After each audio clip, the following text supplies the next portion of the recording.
I wasn't necessarily a Marine in a previous life, but I do know how to adapt, improvise, and overcome. So now we'll start. Focused, missile-locked, determined, persistent, and work smart. Those are all the nice words that have been used to describe me. But those words also describe what I expect of those around me. Is that same work ethic that the foundation for fiscal, social, physical, accountability, and responsibility was founded upon. FSPAR is a nonpartisan and nonprofit organization dedicated to the implementation of sound financial business principles in the administration, management, and operation of the people's business. Dedicated to the social consciousness and values and the prudent stewardship in the implementation of our social responsibilities, and dedicated to the promotion and education of physical persistence, health, and wellness. Fiscal accountability is achieved when the business component of government is run like a business, where efficiency is the goal. This is achieved through saving money by reducing the unit cost and not the number of units purchased. In other words, paying less for the same units. Social responsibility is achieved through helping others, examination of conscience, and striving to be the best person we can be, all the while recognizing that success is a journey and not a destination. Physical responsibility, we are responsible to and for ourselves, taking care of the one body God gave us, treating the body like a temple and not a tent. While I am retired from investment banking, venture capital, and turnarounds, I am now devoting my time to the people's business and policy.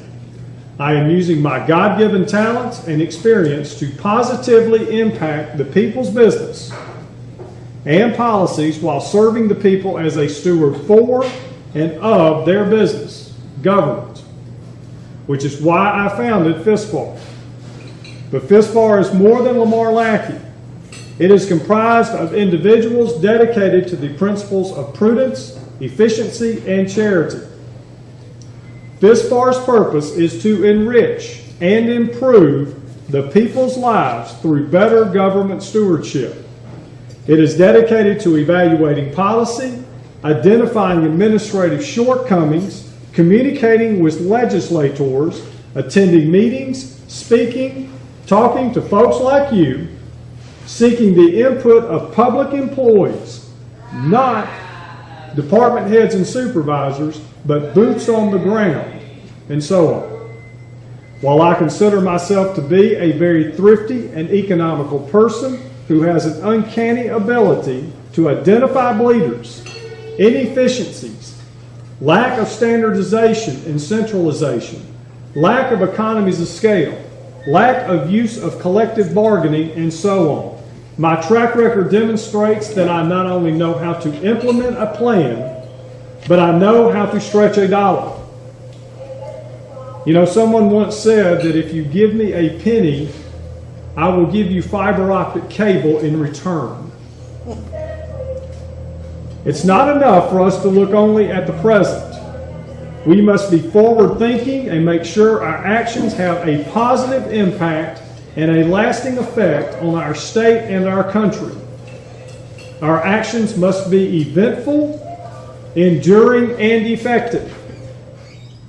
Simply put, nonprofits and government still have to focus on efficiency and effectiveness, which are crucial to survival, which is where my involvement with politics started when I considered running for county commission.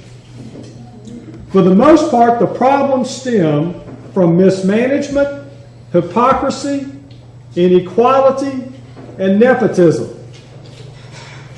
Our state is in proration.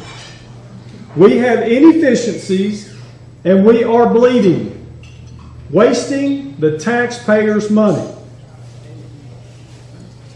There is a lot of talk, but no true problem-solving action being taken to stop the bleeding. We have cash. We're not broke yet. The state has a healthcare tsunami heading its way, which I will detail later on. Another problem is voter nepotism, which to understand, you must first understand that government is no different than business. The executive branch is management. The legislative branch, the House and Senate, is the board of directors. And we, the people, the taxpayers, are the stockholders, the owners.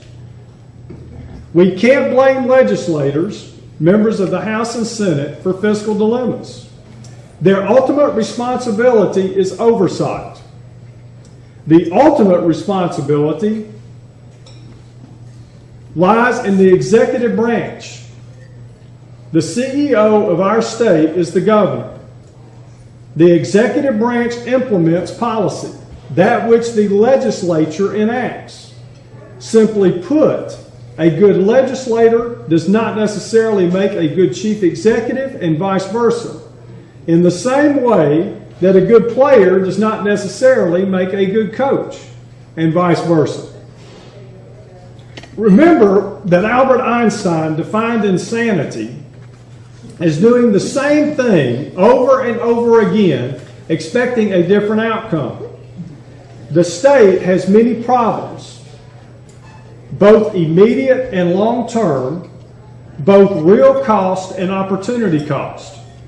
For example, the state has 186 agencies, all independent kingdoms, doing their own thing, spending their budgets as the department heads and supervisors see fit, with total disregard for economies of scale and what is in the best interest of you, the people. The state needs to restructure and centralize certain functions so as to eliminate duplication, which leads to ineffectiveness and inefficiency.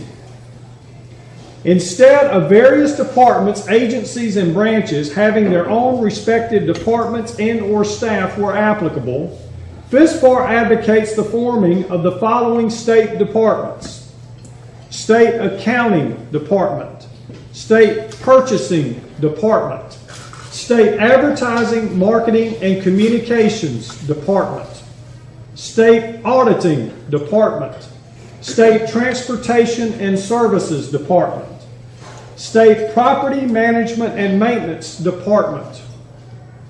Let me stress that none of these proposed departments would increase the size of state government nor add jobs.